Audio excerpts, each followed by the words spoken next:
So much. My name is Montse Basora. I'm the Progressive Director of Barcelona Activa.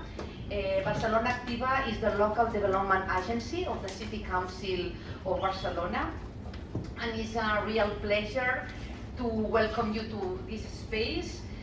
Welcome to all the attendees this evening, to the organizing team of Lean in Barcelona, and especially to Rachel Thomas, co-founder and CEO of Lean, who joined us today to moderate the roundtable and share her insights on inclusive leadership. I'll take this information about your website.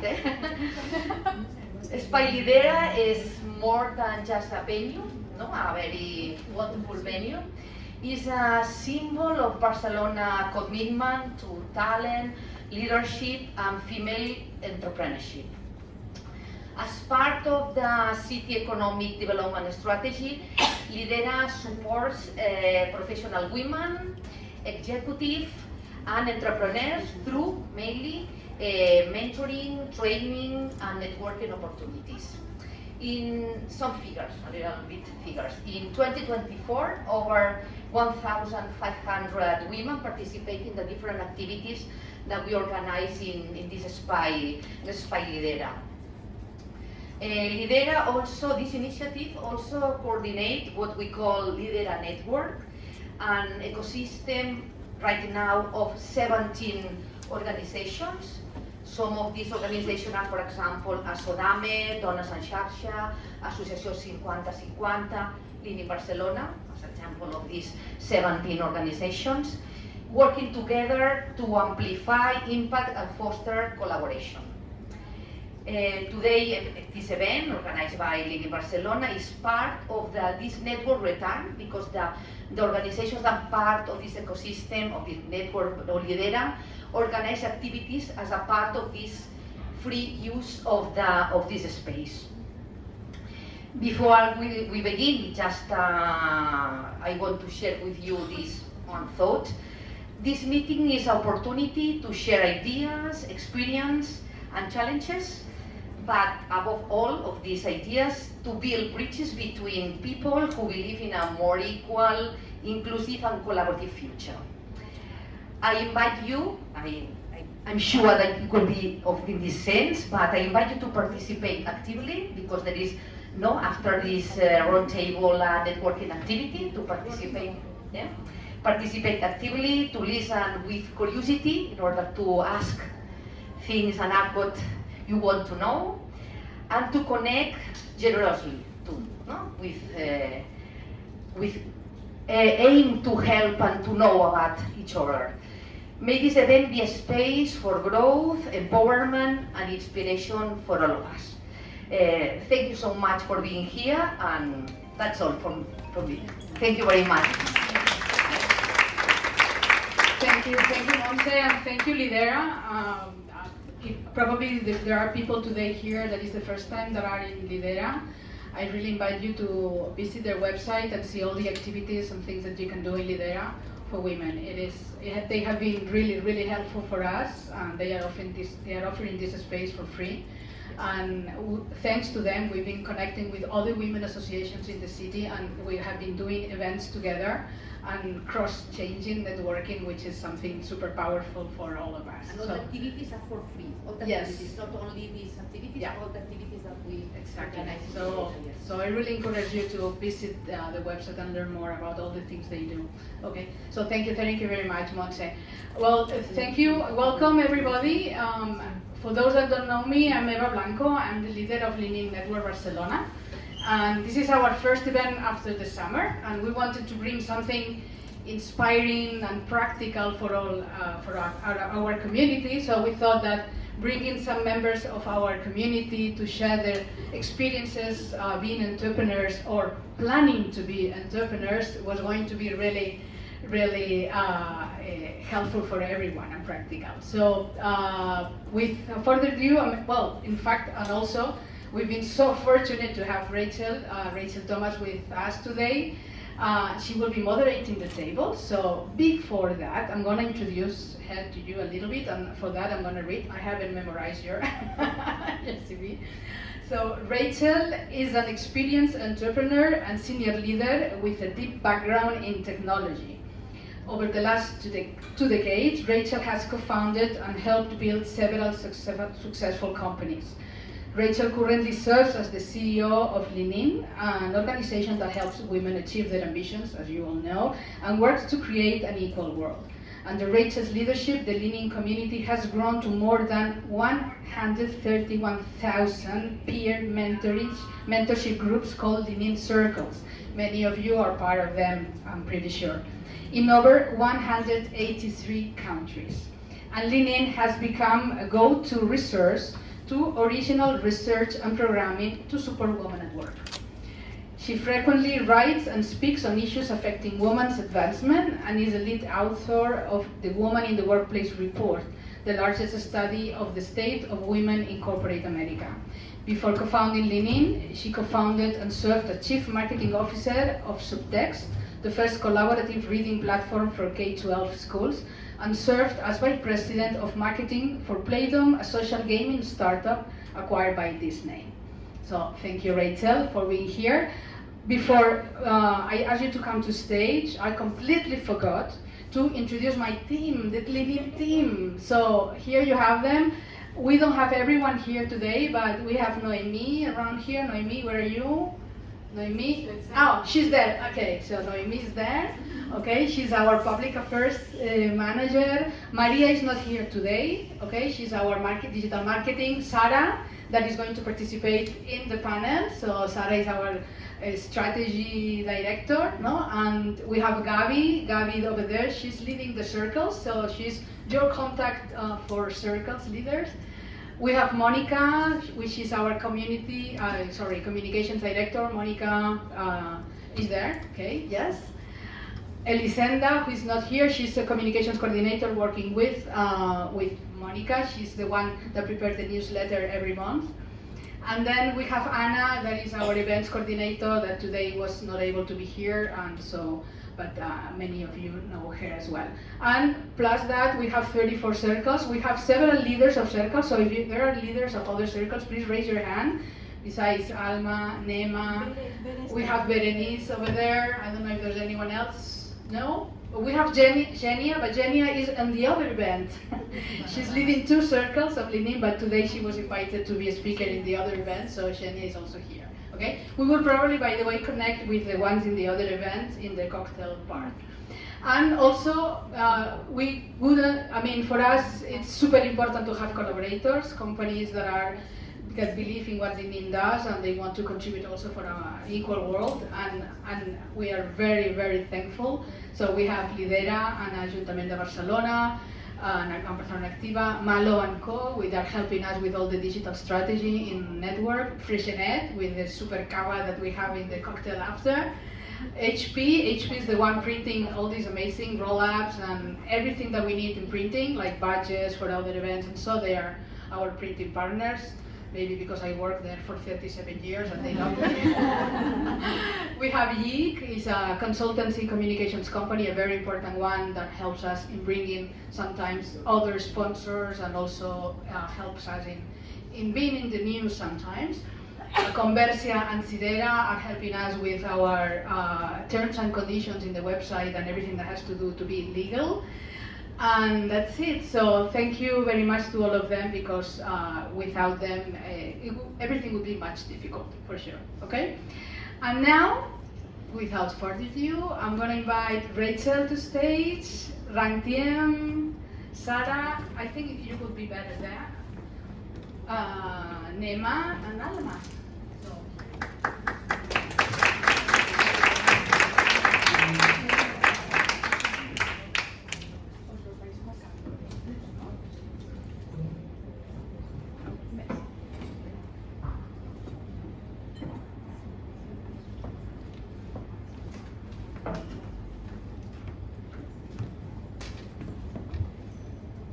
Hello? Okay, great. So I am going to admit that I am modeling done is better than perfect, and I'm going to rely on my notes a little bit more than I usually frequently do, so thank you for bearing with me. Eva, a couple thank yous, of course. Eva, thank you so much for the nice intro. I'm also leaning into listening to long intros about oneself and getting comfortable with that. But thank you to you and your team for the leadership of Lean in Barcelona. I know many of you in the room already know this, but for those who don't, Eva and her team, they have built a community of over 2,000 women here in Barcelona. They host topical events like this one throughout the year. They have a podcast. You should check it out if you haven't already listened to it. And Ava mentioned circles, but they run over 30 or help support over 30 circles here in Barcelona. And circles are small groups of women who meet on a regular basis to support each other, to give and get advice, to cheer each other on, to open doors for each other, and we hope to go further faster, which is what I think women can do when we come together. I also want to thank Ladera Initiative for co-hosting tonight's event. This is a great space, but more than that, I spent some time on their website today, and they are doing really important work to support and open doors for women here in Barcelona, and as we know, that is so needed and so important, so thank you. I'm really excited to be here and humbled to be here, because I always think it's humbling to be with our community and the community. And like you, I deeply believe in the power of women. And I think this community and events like this one show what's possible when women support each other, and show what we can accomplish when we work together to create the world that we want and I think we deserve. So as a former entrepreneur myself, I am also particularly energized by tonight's topic. Women's entrepreneurship is critically important. When women start and run companies, good things happen. Products and services are more human focused. The next generation have more opportunities and more moments to shine and to change the world themselves. And company by company, the workplace becomes more purposeful and more inclusive.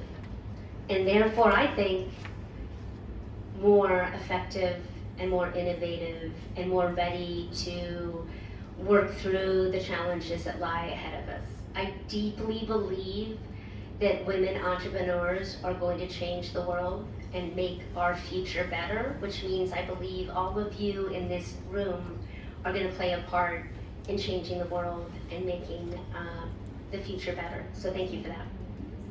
So that's a great segue into our panel. I am joined by 4 impressive business leaders who also happen to be women. Rantiam Humquap is an accomplished industrial and manufacturing engineer. I am going to read these, I've got to be honest. And founder of Halida Foods, a company that uses roasted peanuts from Nigeria to make gourmet peanut butter. And the peanut butter is beautiful. Go check out the site. The packaging is lovely, and I'm sure it tastes as good as it looks. And Halida Arts, an art collective that showcases Black creativity and culture. Rantiam also led the Lean In Circle Empower Her BIPOC in Barcelona for several years, which we're grateful for. And I think it's great modeling that sometimes circles run their course. They play an important role and then they run their course. So, and then, oh, we're actually not in the right order, or my order, Sarah, so let me skip ahead. Sarah Sanchez. Sarah has worked in product management at HP and Square, and is in the exciting process of becoming an entrepreneur. Starting with exploring fields like education and nutrition and wellness for opportunities to innovate. She also serves on Lean In Barcelona's leadership team as Director of Strategy and Marketing. And then Naima Balawambi. How close? Okay.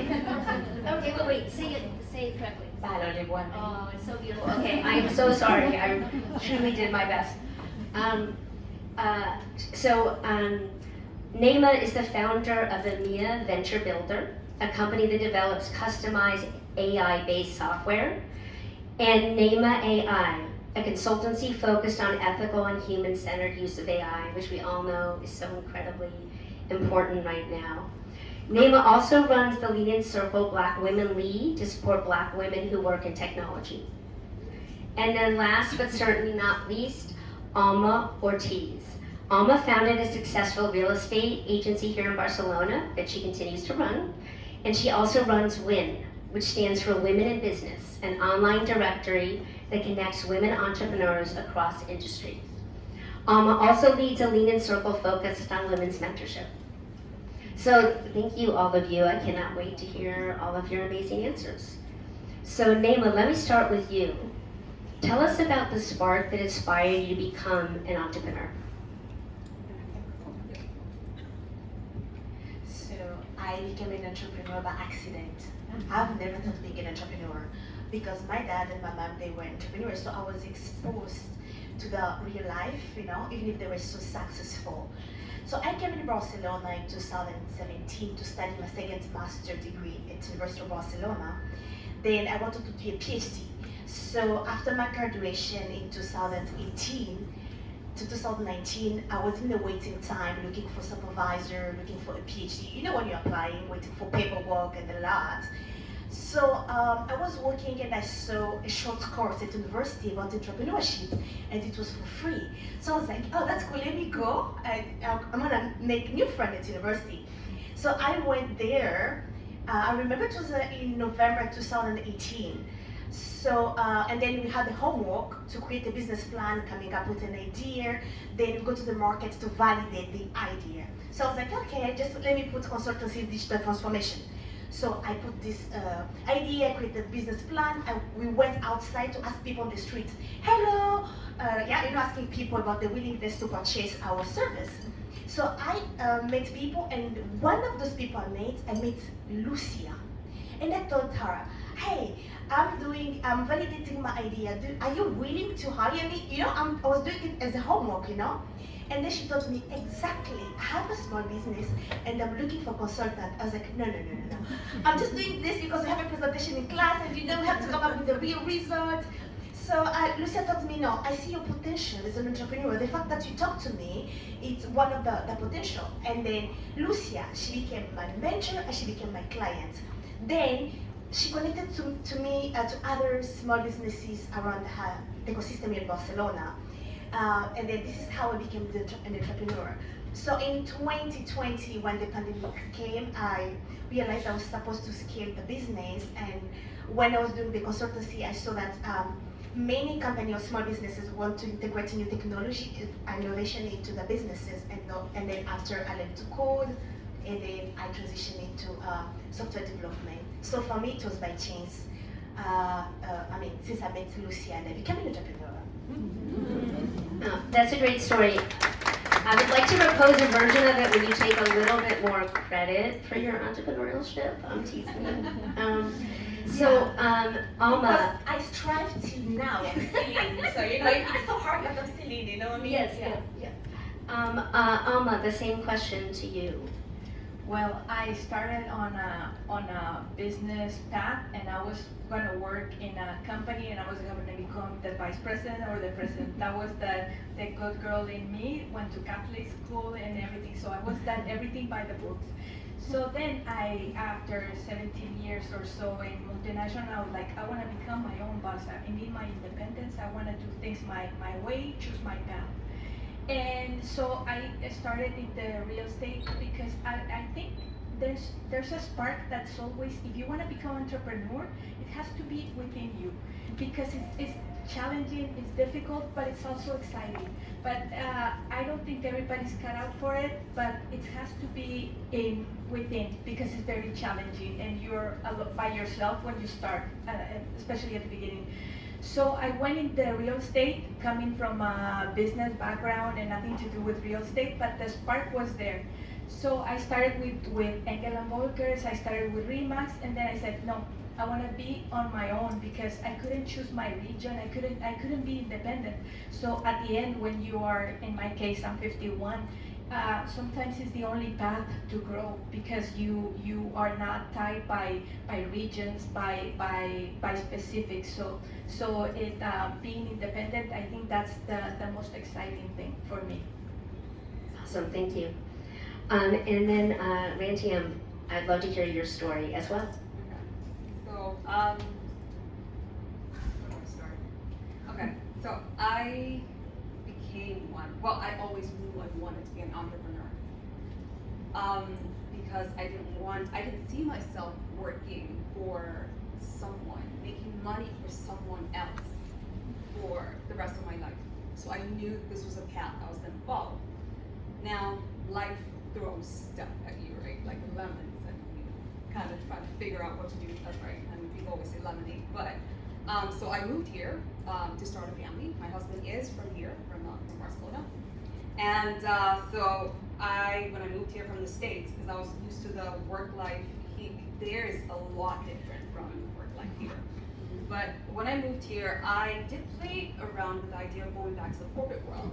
But I was given the opportunity to start a business with my husband's cousin. And I was like, well, you know what, let me, maybe this is the time. But I wasn't ready.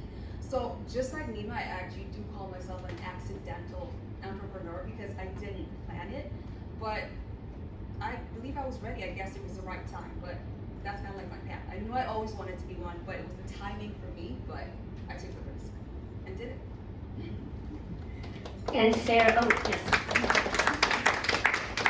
And Sarah, what's inspiring you to become an entrepreneur right now? Yes. Yeah. So in my case, so I've been working in different company sizes for almost 20 years, from corporate with HP to smaller companies and startups.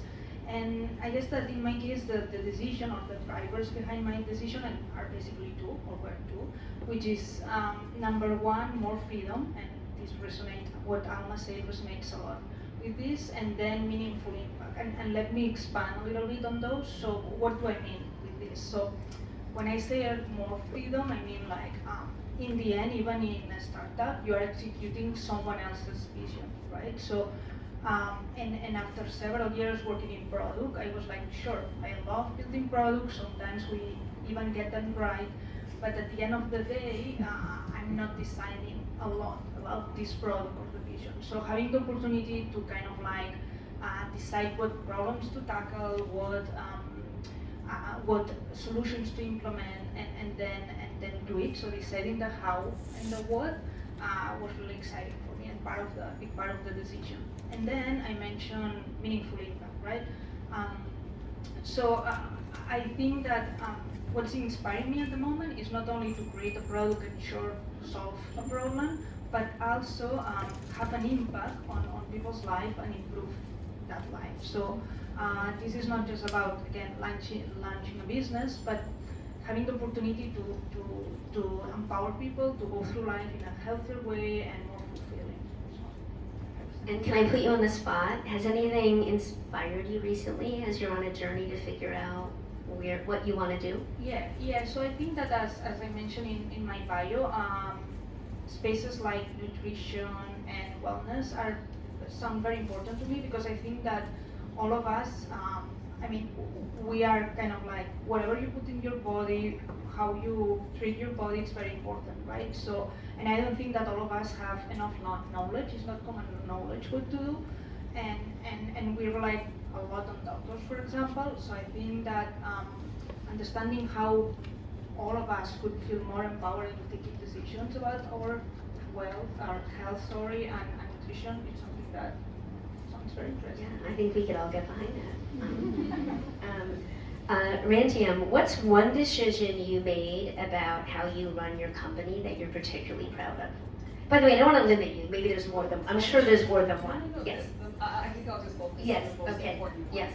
which is hiring people and learning to outsource. Now, the thing about us women is we tend to take on too much. And that was me. I say was because I learned the hard way. 2 years ago, I suffered a stroke. And yes, when I say that to people, think, but no kidding.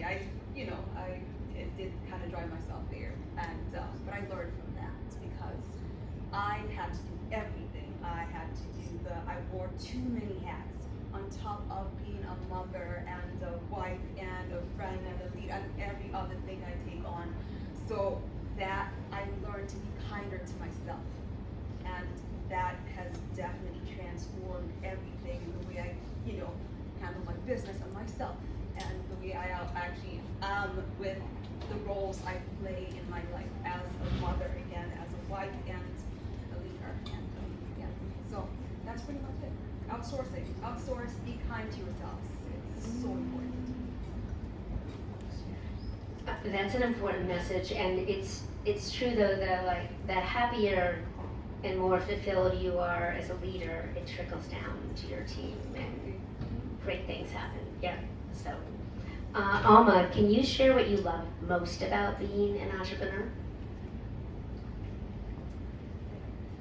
Maybe you can use Oh, I that. Because they overlap. Yeah. What I love more is defining what I said before, the strategic path, choosing my target, my customers, deciding because when you're an entrepreneur, you have to do everything. So before, when I was in the company, I would call the marketing department and say, hey, I want to do an event, and that's so cool, yeah. Now I want to do cool events, but I have to do everything myself.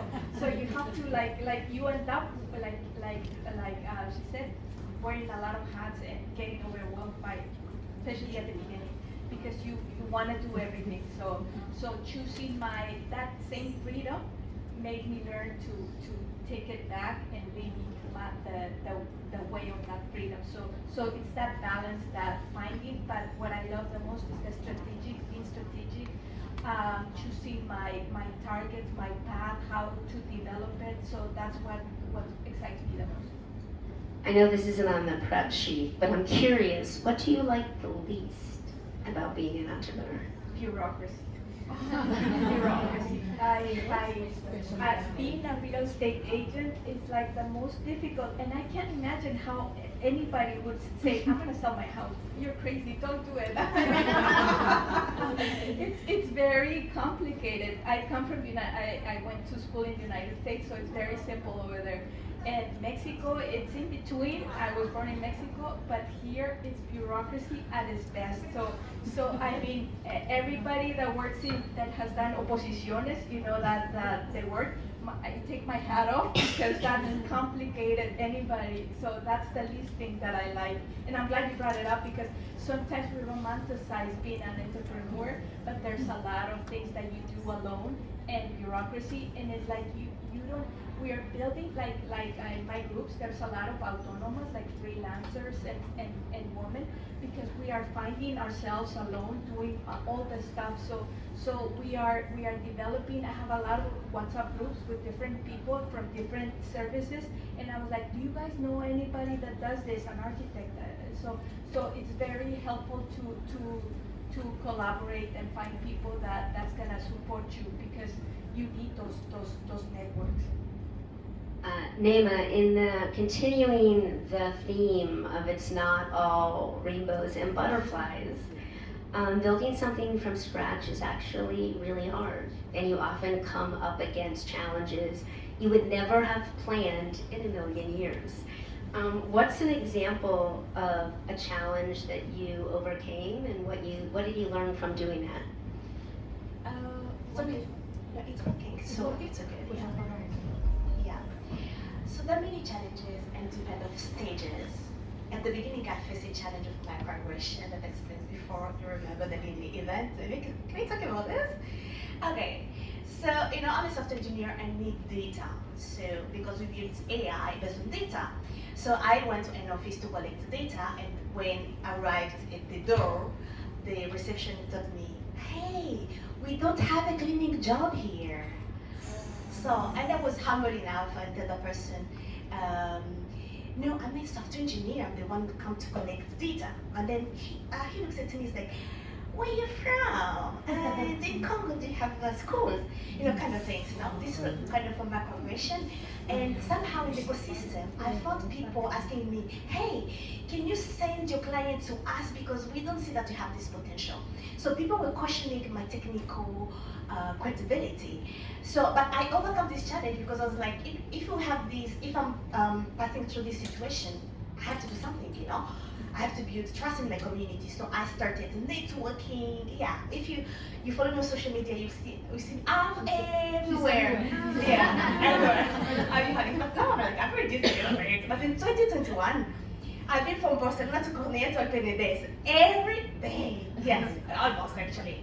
But this helps me to build trust and people to know that, oh, you are a Congolese, you're a black woman, you can do something good, The other challenge, I'm into the AI field, there are many competition and it's wide, And still, as a woman, we have a low representation of women in the field.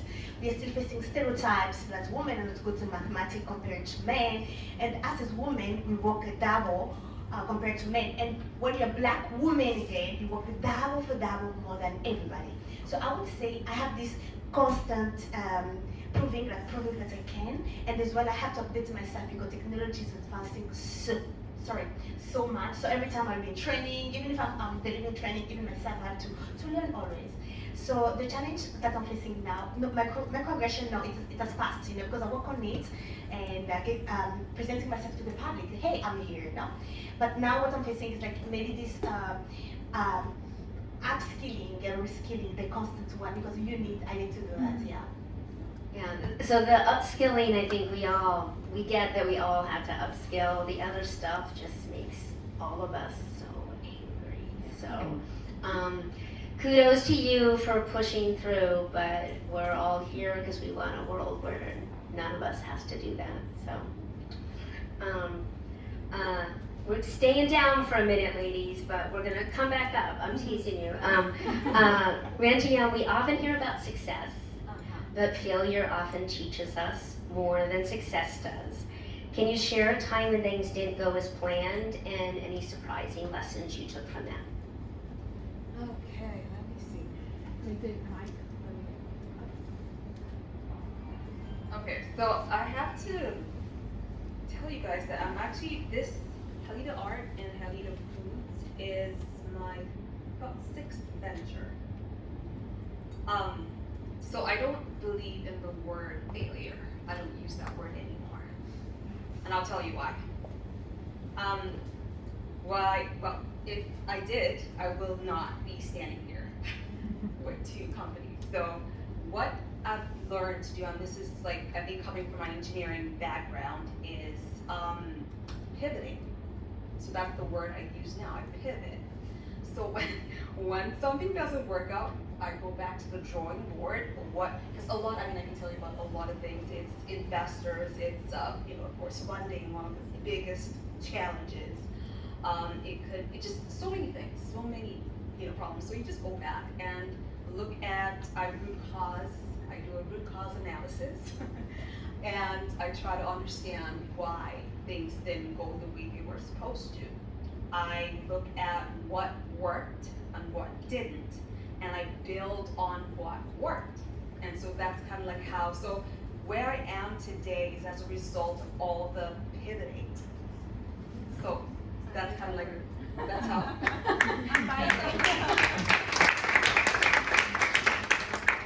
I always say I fail well. It's kind of coming from the same place, but yeah. Alma, for you, any stories of overcoming a challenge and then kind of learning or jumping forward or pivoting? Yeah, I like that word. I'm gonna take it. The last year, this year in February, I have a zero. I have a very high risk aversion. I don't take risks. I don't like them. It's everything well measured. But February, I was hit with a lawsuit threat by my commercial name, Women in Business, by another non-profit organization in Bilbao. So I was like, I can't believe it. Another association of women, we're trying to work together and we're doing this. So I had to hire a lawyer. I had to spend a lot of money. So and then I stopped using my brand for a few months while everything settled. But mentally, I came to a halt. It's like it stopped me on my tracks, and I couldn't go on because I had this high risk aversion. So what it taught me was that the world is cruel, but you have to go on. And I learned my motto, which is to leave the world a better place than I found it, despite everything. So Negocios con Alma, the business with soul, which is my name, was born because I decided that that's what's gonna lead my business despite whatever is happening in the world. So that taught me that because I was like drooling on that, oh, everybody's so bad, they wanna throw me a lawsuit, so that helps me every day to continue despite everything that gets thrown at. And when did you make the name change? No, I didn't. Oh, you The didn't? name- Oh, okay. The name was registered, everything Yes, was got it, correct, okay. but the lawsuit. Yes, understood. Sarah, building a business can be all-consuming, and you're about to take the jump. Have you put together any strategies for yourself to set boundaries, to focus on well-being as you go on this journey? Yeah, 100%. So, and I think that this is true for all of us, so entrepreneur or not, that to have boundaries is healthy and we have to have them. So in my case, I think that now that I am in the process of becoming an entrepreneur, I see how important it is to both have personal and professional boundaries. What do I mean by personal? I don't think that you can run your business if you don't get good at managing your energy. So if you don't manage your energy well, very difficult to run a business. So I make a point of not compromising exercising and nutrition for me. So I practice meditation, I do calisthenics too, and I also focus on eating well, right? And also every week I of course I make sure that we spend enough time as a family doing things that we like all together, because this is kind of that recharge me. And then going to the professional side, I think that it's important being very intentional about what projects, what calls, what meetings do I say yes to, right? Because unless it's 100% aligned with the goals that I have to say no. Otherwise, your calendar gets full of random tasks and things super fast, and that doesn't allow you to focus.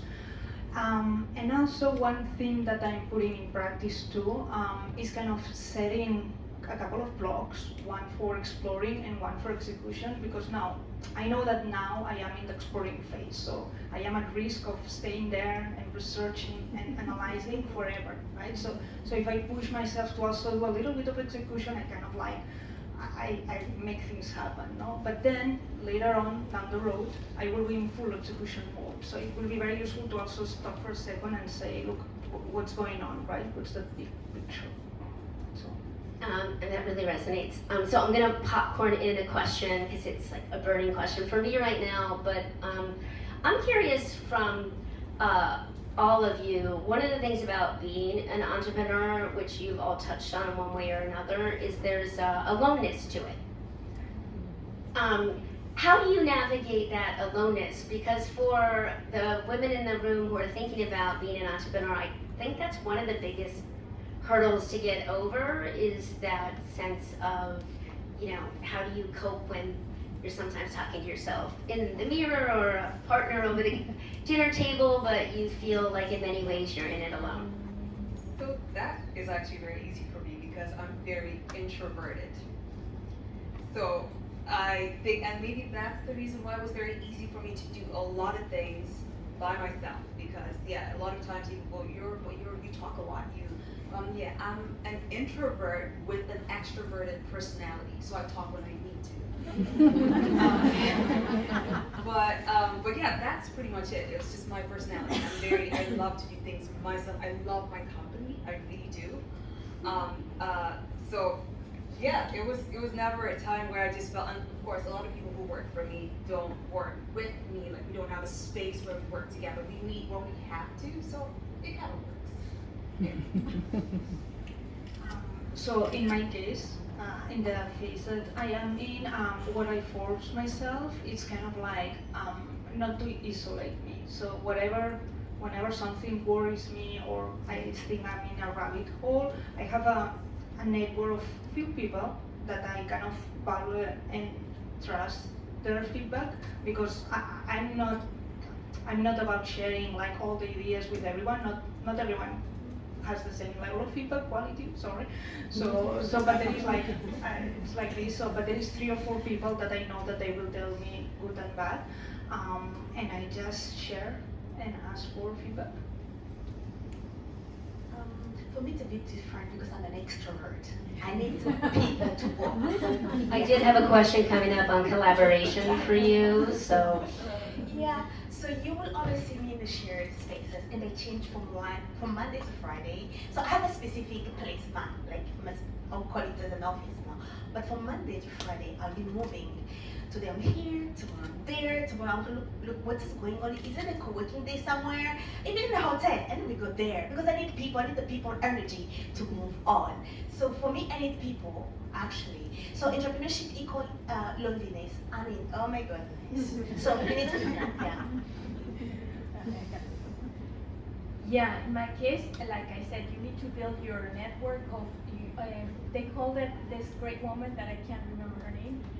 She said you have to build your kitchen cabinet and have your support team there, like your core, but also build networks and be real. I mean, if you know that you are an architect and just talk to somebody that's in real estate and say, hey, how can we collaborate? And because you don't know, today you are in this company, but tomorrow you never know if you're gonna need.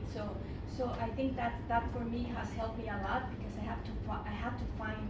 And when I left the company, I left all my contacts, my family for a lot of years. So I had to start from scratch.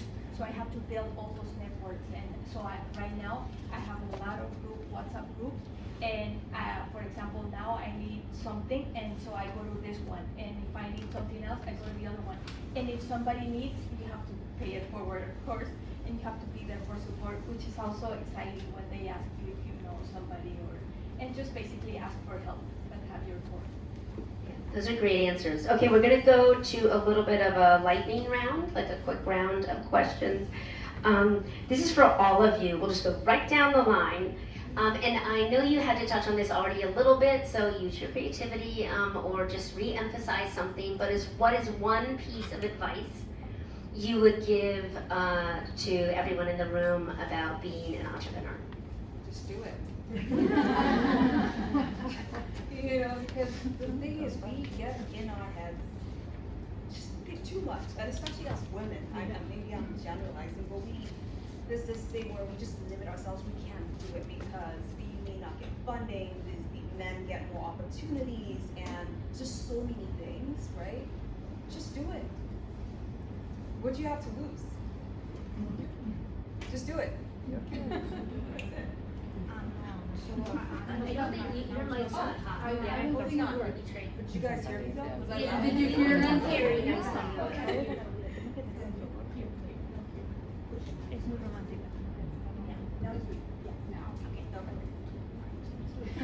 Okay.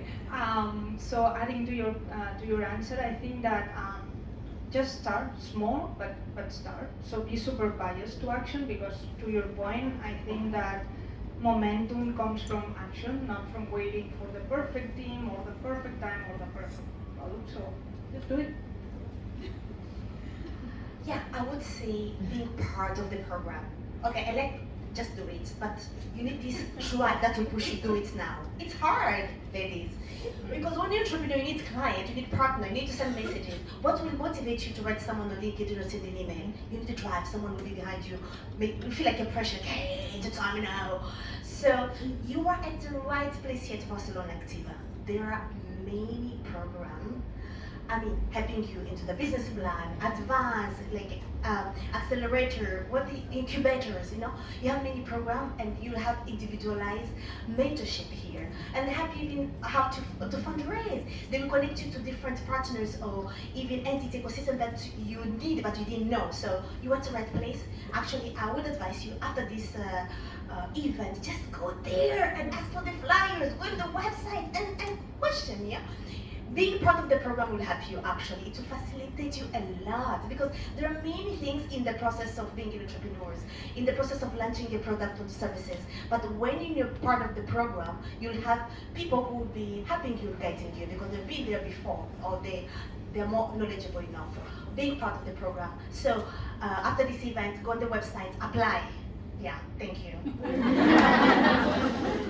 Yeah, I think the timing, do it when you feel comfortable, to get help, do the business plan, everything. But to me, if you're doing like a business plan, it's like 20 pages, you have to do research, and then by the time you're done, the momentum has passed. So I wrote it down because I think this is good advice. Be strategic, be focused, define your core business, your target, your goals, set up a roadmap, check and do your milestones, and then quantify everything on a spreadsheet. Because it's like you say, it's you need customers. How many? And if you don't put it on a spreadsheet, if you don't quantify, you can dream all you want. You have to make it real. Otherwise, it's never gonna land. So I mean, even though like you pivot later, you reassess and do everything, but at the beginning, just write it down and quantify it. To me, that's like the advice that I would give. Yes, of course. So the thing is, I get it, like, the getting the customers and all that stuff, but it's very overwhelming. When I started all of the stuff, all my ventures, I never thought customers. I just thought about my passion and what I wanted to do. Right? That's kind of like what drove me. I didn't think, if I was going to get customers, clients, money. No, it was just my passion. Like, what impact was I trying to make? So it depends on what you want to do. But I just think, just do it. Like, seriously, just start. Brainstorm, write stuff down, and build from there. But just, honestly, just do it. Just take that step, take that leap. It can be scary, for sure, but do it. It's better you go ahead and do it than actually regret not even trying. So that's my advice to you. This was not planned, but my last question is on impact. So, and it currently reads, what impact do you hope to have? I'd like to live adjust that to what impact do you know you'll have? And I'm curious on, you can answer it any different way, on customers, on your community, on the world, on the future, on women entrepreneurs. Just go for it. When you think about impact, what gets you excited and what do you know you're going to change? So in my case, I think I mentioned a little bit before, so I hope that whatever I end up doing or creating will have a good impact on people's health and life and feeling of being empowered. But also, I'm thinking a lot about these things these days. It's kind of like, I want to make sure that I'm part of this entrepreneur system that believes that products can be human-centered, not only bottom line or revenue focused. So yeah, I love that. If you want to, you guys know. So actually, currently I'm raising awareness about AI ethics, how we can use and develop AI which is unbiased, transparent, accountable, secured, humanized. And when I share this knowledge, it can be through public speaking, it can be through training, through podcasts, or through social activities. No, for me, I feel like I'm making impact in the future because we need to build or use the AI that will serve everyone without any discrimination, and AI that will protect everyone. So for me, my impact is like sharing this knowledge about how we can use or develop AI in a responsible way. I started my business, and then I started my real estate business, and then I developed WIN, Women in Business. I was after the business because I found out that everybody was doing the same. It's like everybody was doing their website, everybody was trying to get customers on LinkedIn and on social media. So we were all doing the same. So I was like, why don't we just build one web page and we all put our different sites and just collaborate, because everybody's trying to do the same thing. So I find that we need more collaboration. When we are freelancers, we need to collaborate, but actively help each other. And for example, right now I have a friend that is an architect woman, and she started her by herself, and now she has like a team of other architects, men, women, whatever. They got together and they built their own studio, and they're getting a lot of jobs because what they found out was they couldn't attack big accounts. So my thought behind Women in Business was doing the same, because together we're like multinational companies, because I mean, if I do finance, you can do everything else. So anybody can collaborate and just get together and do, but be real about it. That's awesome. Open up for questions? Okay. Oh, I think you didn't. Oh, I am so sorry. I'm so sorry. So, all right, so I've always been, the way I was raised, right, is to make sure that whatever I do make sure that it does create some impact. Even when I was an engineer, I was made, so I'm an industrial engineer. So it's the early engineering. What do industrial engineers do? So, I think When I saw that in your bio, I was we curious. are the most versatile, I don't know if there are any other engineers here, the most versatile engineering field there is out there, because we get to work with people. And so what we do is we just make, so process improvement type, that's what we do. And so every time because I had to work on the shop floor, people like put parts together, and so I knew that if I walked in there and I made their lives better, even if it's just by making sure we got funding to build a new tester or a machine or something, and they were happy because of what I did. For me, that was impact, right? So just going on, so that was always my thing. Like, I always made sure that whatever role I was in, I needed to create that impact. So Jalita Foods, Jalita Art, comes from me being an artist. I'm actually an artist. I'm a vocalist. And so that is pretty much my passion. That's something I should have gone to school for, but I was thinking, where am I gonna make the money, right? I don't want my parents taking care of me the rest of my life. So I just pretty much followed the traditional career path and became an engineer.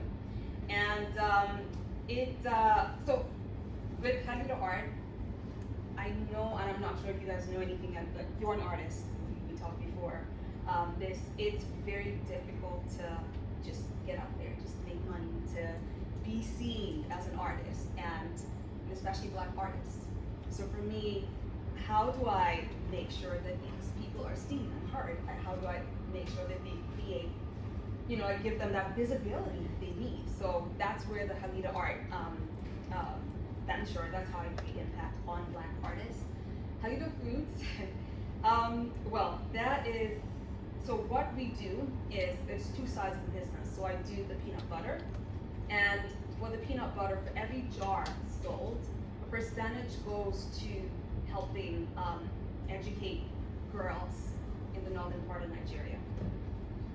The other part is we just import and distribute cashew nuts and peanuts around Europe.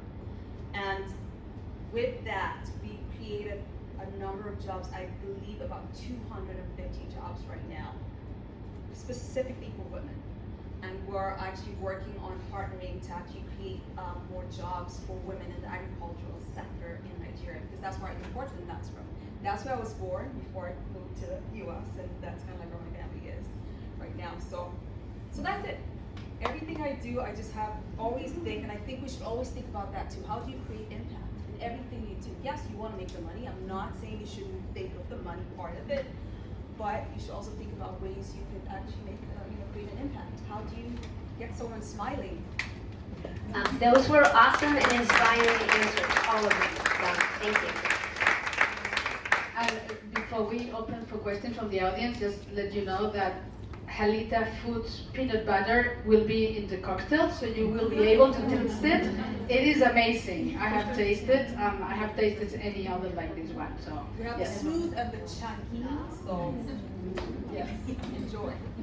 So if anyone would like to ask a question, I will pass the mic because we are filming, and if you don't speak through the mic, it's not going to be recorded. Thank you. Hear me? Thank you so much for amazing discussion. So going back to the comment about the money, so there's a big challenge, right? Getting the investment from the venture capitals, especially if you're a woman. I think it's between 2 and 10% of investment that just goes to female founded companies. And even there's some cases where females are getting actually a man on board just so they can get the funding, which is amazing. So I would love to hear your advice for entrepreneurs. So I work as a freelancer, but I'm supporting other entrepreneurs. So I would like to hear your advice in terms of how do you attract the investors on board.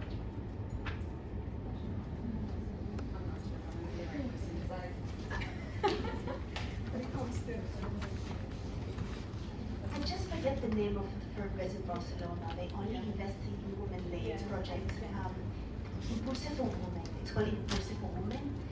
And even if your idea is still at the beginning stage, they help you to launch it and invest in you. There's Impulsive for Women and Steam for Women. So I know it's still challenging when it comes to investment, especially for women, because women to be trusted it's still quite hard, what I mean? So, but go to these investment firm, so they have their own network that can have or invest in you. So it's called Impulsive for Women and Steam, Women for Steam. But Impulsive for Women, they're very active here in Barcelona. Yeah. I have a little bit of an answer. So I have raised venture capital, and obviously I work in the women's space and follow all the research. Hopefully this is not irritating advice, but I think it's true. I think, first of all, it's hard to raise money regardless of your gender. It is hard to raise money. And then the minute you have it, you actually need more money. So it is like a second job, and it's super hard. So I think a couple things for all entrepreneurs, but probably particularly relevant for women. This sounds like just a throwaway, but stick-to-itness. I mean, just keep pitching. There are so many stories. I'm out of Silicon Valley. There are so many stories. It was like and I'm not exaggerating, it was like the 150-second pitch that led to something. And if you're not careful, you get down after the 10th pitch or the 12th pitch doesn't go well. And the reality is you gotta kind of lift yourself back up and keep going. And then I think for women, don't get me started because I have a very long and frustrated, data-driven thoughts on confidence and risk-taking. But the research does show that women tend to hold ourselves back a little bit, and that we tend not to self-promote as aggressively as men do. And if you'd like to land on this later, I'm happy to share it. But you gotta toot your own horn. You gotta get really bold on what you're trying to do. You gotta get really bold on your credentials for doing it. You get really confident when you answer questions. You just gotta go all the way for it and remind yourself that that's the only way you're gonna get money, so you gotta do it. So those are 2 bits that hopefully are a little bit helpful. Thank you.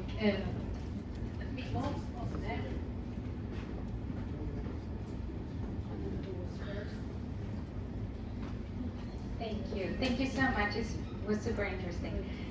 One question I had when testing the idea. So when you go and do the research to make sure that you have the right pricing, the right segment, etc. Is there any advice that you can give me in a sense of how to approach those, and especially when they're friends and family that at all? They tend to be biased. I don't know if you have read this book about the mom test, like how to do these questions in order that not even your mom can lie to you, because they want to be supportive, but I don't want the supportive people. I want the ones that will give me the real data. So how do you go about it? Where can I find help in order to do that research and get some accurate data?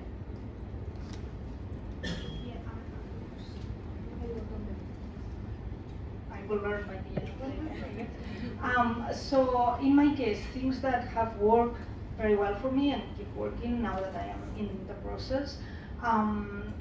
So you don't need even a real product to just go out there. So and there are things that you can test in a number of variations with tools that are easily available. So there are like testing platforms to test if the UI is okay or not. There are like things you can do in social media, like coming soon. And coming soon can be anything, right? But any brand, who knows, 2 years or 30, yeah, but it's like, so, because if not, you are like, no, I want to have something in case, like, look, if someone asks, you just say next year, whatever. So I think that being scrappy is what I'm saying, just share, and no, I don't trust my mom to speak back either. It's always like, it's so nice, what you talking? So expose yourself to, like we were saying, like go there, pitch, and get feedback, and be scrappy. I think Alma or Angela Yeah. say something. See, go. Sure. So for me, it's when it comes to food, it's very easy. It's either you like it or you don't. And my kids are very honest. So it was very easy because they go to an international school. So I was able to just kind of make lots of samples. I just sent it out there. There's a bunch of people who, teachers and parents and kids. And that's kind of like how I got mine out. But I just have, even my siblings are very honest. Like my sisters, both engineers as well, very honest. They're like, well, either it doesn't taste good or it tastes good. So, but yeah, I think right now you just try to, again, it depends on what it is. Food, I think, is easy. It's either you like it or you don't, right? But other things, you try to use your network too. May not just be friends, but maybe connected on, because like right now there's just so much out there. And like she said, coming soon, there's a lot of resources out there. Kind of try to get your part of that. So. I think Alma wanted to add something.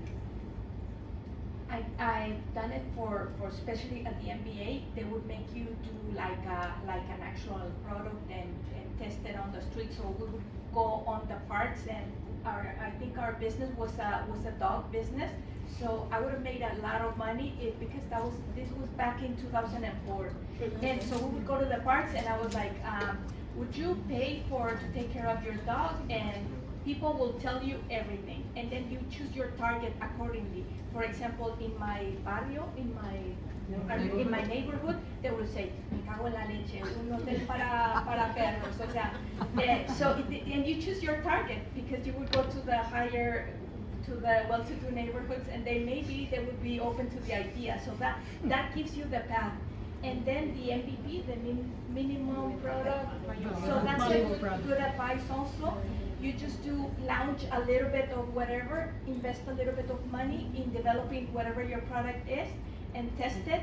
And always you're gonna find somebody on Instagram, on social media, and right now with all the tools to do surveys and do everything, just make sure that the questions have to be point on, because if you say, are you willing to pay for this? Oh yeah, everybody's gonna say yes. But be realistic. €5, €10. This are just examples of what you can do. Yeah. Yes, and wait, I'm going to add, and I'm going to hand it to you to add. So, I kind of usually apply 2 frames, both when I've been an entrepreneur and just in anything. Like one is, like, challenge yourself to think as like big and bold as humanly possible. Just like, do not constrain yourself when you're ideating. And then, when you come up with an idea, back into what is the smallest, cheapest, like lowest risk way to like try that idea. And I find that forcing yourself to go really big and then forcing yourself to go as small as humanly possible is a good thought exercise. You don't always get it perfectly, but I think that's a good thought exercise when you're thinking about entrepreneurship or honestly really kind of running or doing anything. So let me give you an example. When I started selling my peanut butter, testing this out like 2 years ago, I started at a very low rate. I looked at all the prices in all the stores I went to, but I knew the value I was bringing. So I'm going to tell you guys a little bit about the peanut butter. The peanuts come from Nigeria, and I'm not sure if you know that peanuts are actually from Africa. So the nuts are really good. The soil is amazing. When you try the peanuts there and here, or the U.S., you're like, yeah. So I don't eat peanuts being not from Nigeria. And they roast them. It's the roasting process. The roasting is not, they don't use industrial roasters. They use, it's done, so this process is a 2,000-year-old process. And so they put it in a pan with firewood, and they put sand, and they roast it. So it has this earthy taste to it, and so I'm making peanut butter with that. I don't add anything, it doesn't need anything, it doesn't need oils, nothing. So it's really good quality. Now I started selling it for €3.50. And my friends, okay, maybe because where I live, San Cugat, and people just pay for whatever. because my friends are, are you crazy? Like, why would you $3.50? No, double up 3 times that. No, I'm sure. So I think sometimes people, a lot of people I know will pay for good quality stuff. So you just have to play around with it, also benchmark, because that's what I did. Went to the stores, okay, so how much is this, how much, and all that stuff. So, yeah. So. I think Rachel wanted to say it's celebrating all of you, but the other thing that I would say is what all of you have in common, even imagining what your startup will be, what you all have in common is there's a story behind the business, and it's a story that you're passionate about, and it's a story that connects to things that matter to you. And don't forget, you could price it, you could test it, you could do all the things. This is something you said a little earlier. And your passion will go a long, long way. So think about what your story is and get good at telling your story, because that inspires people. And when they're inspired, they buy your things, they give you money, they help you, and they cheer you on. So inspiration goes a long way.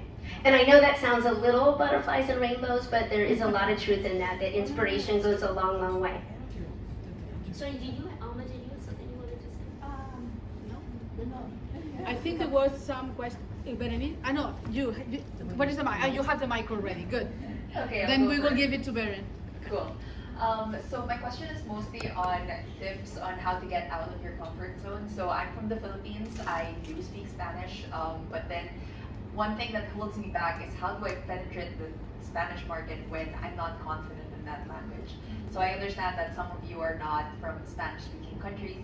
But it goes over just the language. What if you're an introvert, like you said, and you have to pitch and you need to have that confidence? Like, how can you step out of that comfort zone? So I cheat. My husband is from here, so I use him.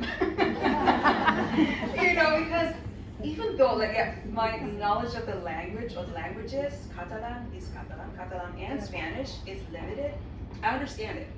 But expressing myself and selling things best in English.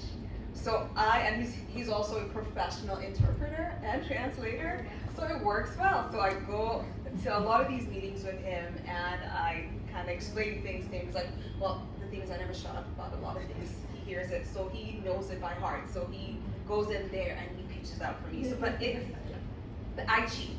So that's my response to that. In my case, I think that when I have had to put myself out there, it's start with so not being in the panic zone, more on the challenging zone, and sometimes it means to kind of just search for the opportunity that suits you. So maybe it's a pitch in a small place with few people to start, right? So you don't have to start full stardom thing, but just start small, and by the time you get 10 of these, then you are okay, next.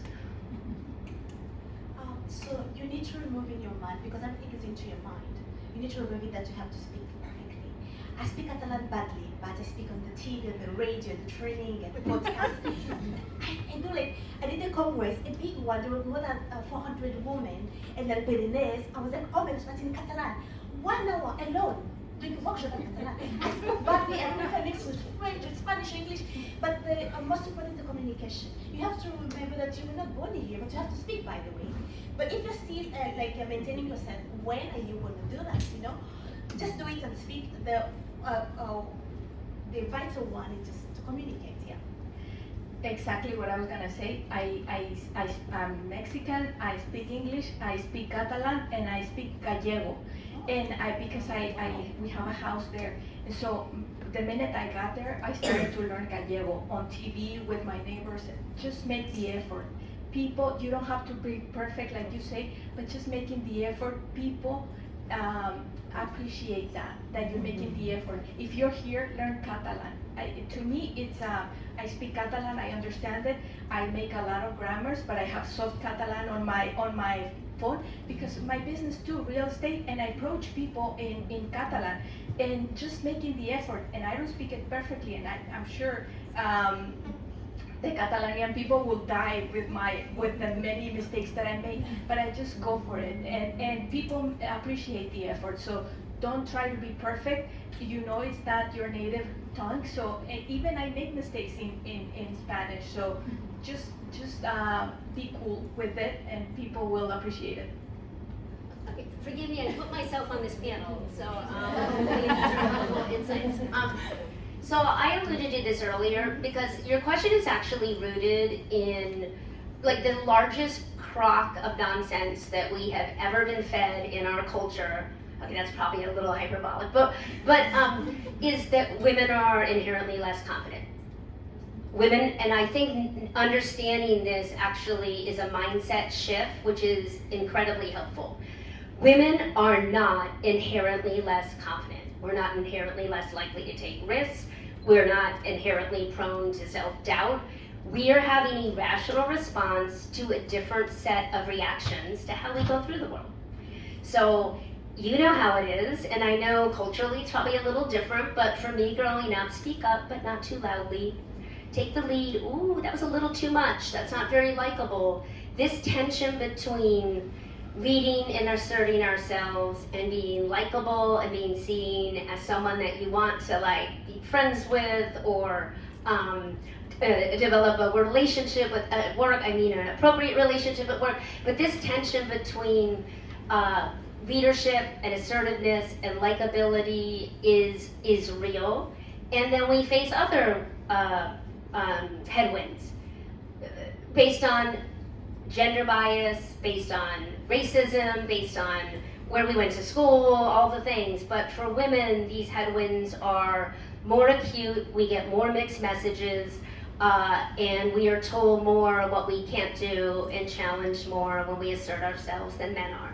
We walk on a tightrope that they literally do not walk on. And that's, I'm not beating up on men, I think it's, you know, that is a very different experience, but we walk on a tightrope.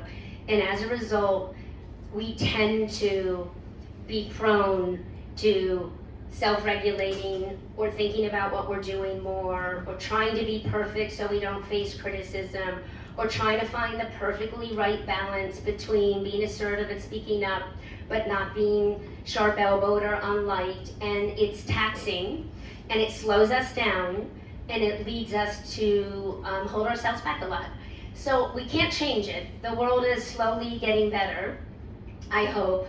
But what we can do is be self-aware that it's not us, it's them, and remind ourselves or play what I kind of call healthy head games. Like, what would I do if I were the guy sitting next to me? Yeah. And the more you start doing that, it is surprisingly empowering. And then also, know that other women are up against that and feeling that we're all feeling a lot of these same things and find ways that you can lift up other women, whether it's celebrating a small success or giving them grace when they make a mistake or all of the things, because together I think we can kind of move forward together the more we understand the way bias holds us back. Yep, definitely.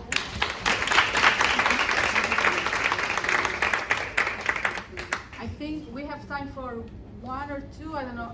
I don't know if we will have that time, but we have a cocktail network where we are going to be all together. So if we don't have time now, we can continue over there if it's fine. ¿Vale? But I think we have better here. Okay. Well, first of all, thank you for sharing your magic. You are pure inspiration. And my question is about this.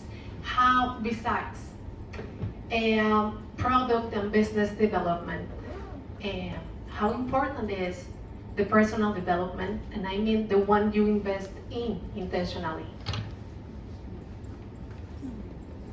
Personal development is everything. If you remember, I said my challenge is upskilling, reskilling every time because I'm investing into myself, into my knowledge, to know how to develop the new technology or things that are coming in. So I think in every stage of your entrepreneurship, you need to invest into yourself, your well-being, mental health. In 2021, I went into depression because I was overdoing, as I mentioned, doing other things, you know. But I went into depression. I did 3 months without touching even a computer. And then I was like, oh, I can die with this stuff, you know. And I stopped and started prioritizing myself. So personal development should be the priority over your product and services. Yeah. Sure. Last question. Yeah. It's actually a follow-up question. I'm also wondering, like as a new kind of founder, entrepreneur, do you recommend taking a look and having a mentor, a coach, a therapist? So yeah, I know it comes with investment, which at the beginning of the journey you also have to kind of look into. But can you kind of point to a specific type of help that you got that you could really recommend? Well, you and Lucia. Oh yeah, I was, yeah, this was my chance actually because she was my client, my mentor. But I had that other mentorship, you know. I applied to Barcelona if I didn't find the place because it's somehow competitive. So I applied at Konya with that, and I got a mentorship. I was doing it online, so I wanted to go there, even if it's close by with the track to Barcelona. So there are many programs. You can look online, mentoria. Now we have many, you know, that can help you. Mentorship is so important, I want to be honest. Yeah, because you have another person who sees your business in the way that you don't see and who passed there, who have more experience than that. For me, I would advise mentorship, yeah. Any? Sure, I can. Yeah. I think it's really important to have that, to have someone to guide. Oh, oops. No, you have to put it closer. First one. Okay. Can you guys hear me? Yeah. So I think it's really important to have a mentor. You need people or someone. And I say people because one may be good at maybe just finding finances for you. One may be very good with building your network, right? So it doesn't hurt having multiple mentors based on what you believe they can actually help with or what the expertise are. So, but yeah, you definitely, I think it's really helpful, right? You get to determine when, right? Because sometimes some may not, or some may think it's too early on for me to get involved with what you're doing. But you have to be very sure of what you want to do, right? And once you are, then you start searching for, it could be someone who helps you find investors, it could be someone who helps you find clients or build your network or, so yeah, but definitely I would say that, look for mentors, not just one. Mama? I think I need to say something. Well, we have the Women Mentorship Program at Lili, and we invite everybody to not, even if you don't join, to become a sponsor, to become a mentor, to help somebody, because if we want to help each other, we have to be real about it. We have great intentions and we do networking, but we have to carry through. And that's where the goal of my circle came, that you need a mentor to go faster. But also, when you become one and help somebody else, even though you may think I can't teach anything, you absolutely have something that somebody else needs. So be like that, because it helps at the end. It helps each other. So building on that, the spark behind Lean In Circles was back in 2013 when Cheryl was finishing the book and we were getting ready to launch Lean In. Actually, it was even harder back then for women to get mentors, and particularly good mentors. And let's not talk about sponsorship, which is still a huge issue, but there's research that peers, we can provide actually equally valuable mentorship to one another. So sometimes I think we fall into the trap of thinking like a mentor has to be more senior or more accomplished or has already made it or whatever it is. And so there are huge benefits to those types of mentors that actually I think become sponsors because they open doors for you. But don't forget the power of peer mentorship, which means there's someone sitting next to you that probably could share an idea or help you think something through that would be valuable, and that means actually it's on you to pay it forward because you actually have the gifts to be a mentor to someone in this room right now, whether you realize it or not. I think for the debate, maybe we're done. I don't know if you want to close on something, Rachel. No? No, I mean, I guess I'll end where I started, which is I really think women entrepreneurs are deeply important. When you're an entrepreneur, you open jobs, you create more opportunities for more women and you pay it forward. You can build workplaces that are the workplaces that you want to work in. And there is a lot of research that women are more likely to do human-centered businesses. They're more likely to invest in their employees and lift up the people around them at work. And in fact, there's a good body of research that says that we're more likely to naturally have the attributes of transformational leaders because of our altruism and our thoughtfulness and our bent towards collaboration. So I guess I would just say, if you have any idea, big or small, I would love to encourage you to take a run at it and find even a very small way to start to be an entrepreneur. And then for our more established entrepreneurs or big idea entrepreneur up here on the panel, just you're really inspiring. So keep doing what you're doing, and I'm sure you will be talking to everybody in the room after this because they will have more questions. But you really are inspiring and you're really making a difference. So thank you. Thank you.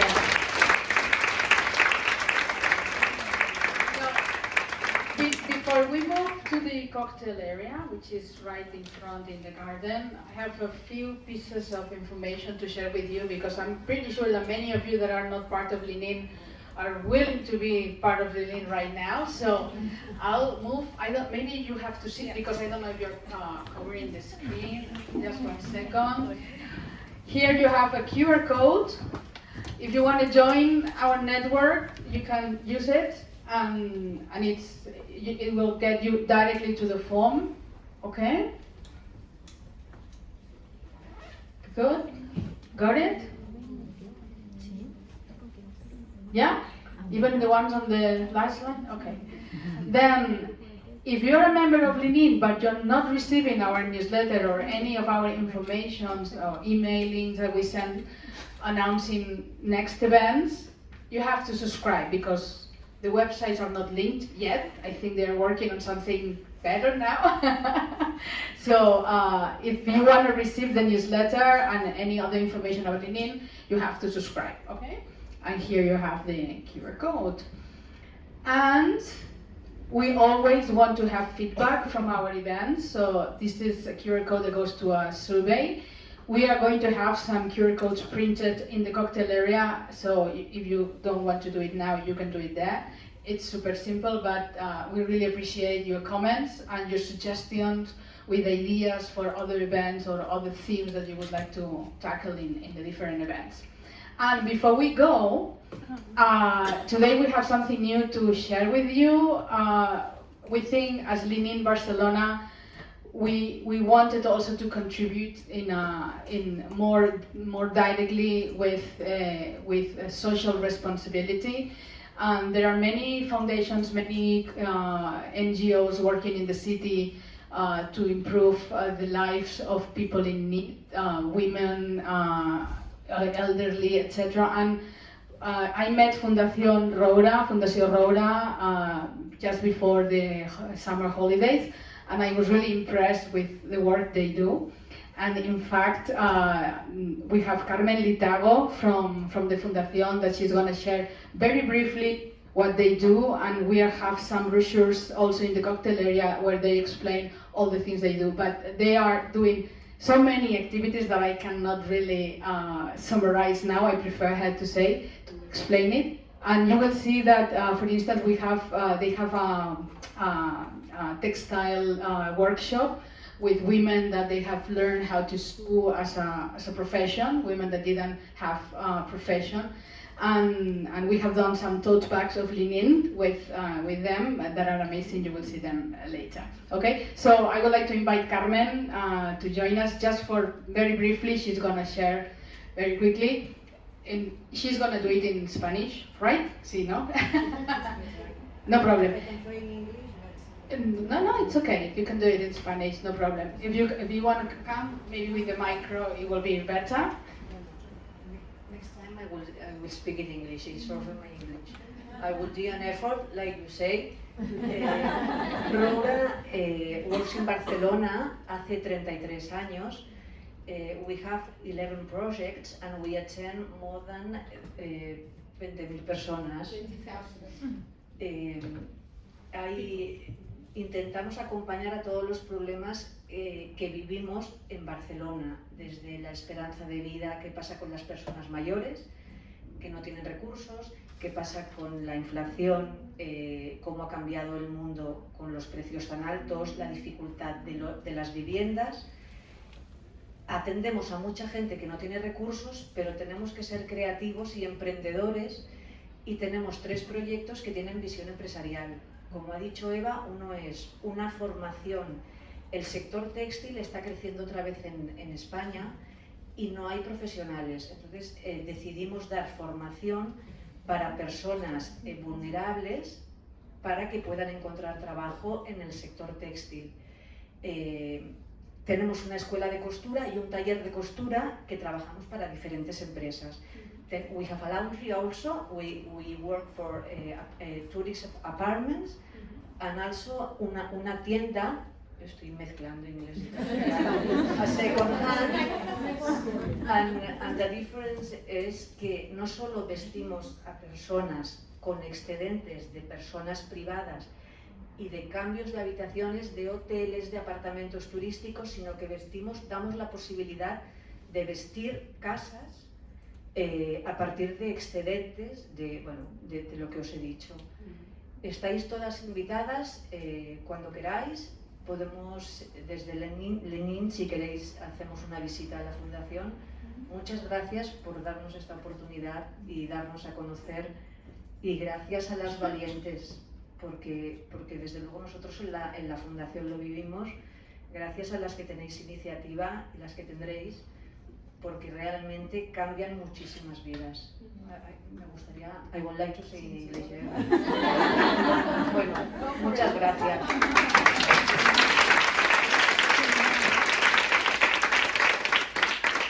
Pues, now I don't know what language to speak. So we would like to take a picture of all of you. We always do it, but we will do it in the garden because there's more space and it's nicer and it's not that warm. And it's quite warm here, right? Yes. So we will do it there, but the people in the panel and Rachel, if you could stay because we'll do a picture here, okay? So let's meet in the garden now. Thank you.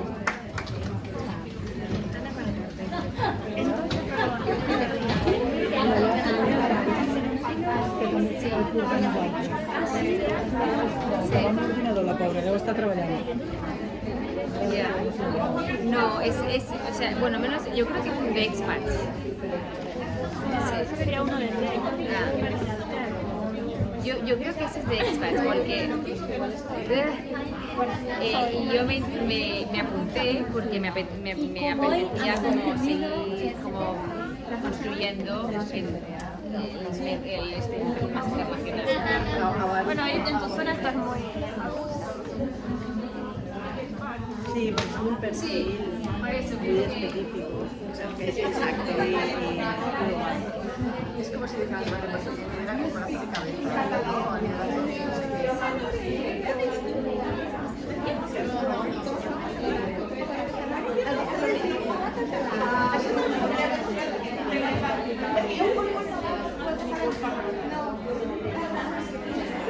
No.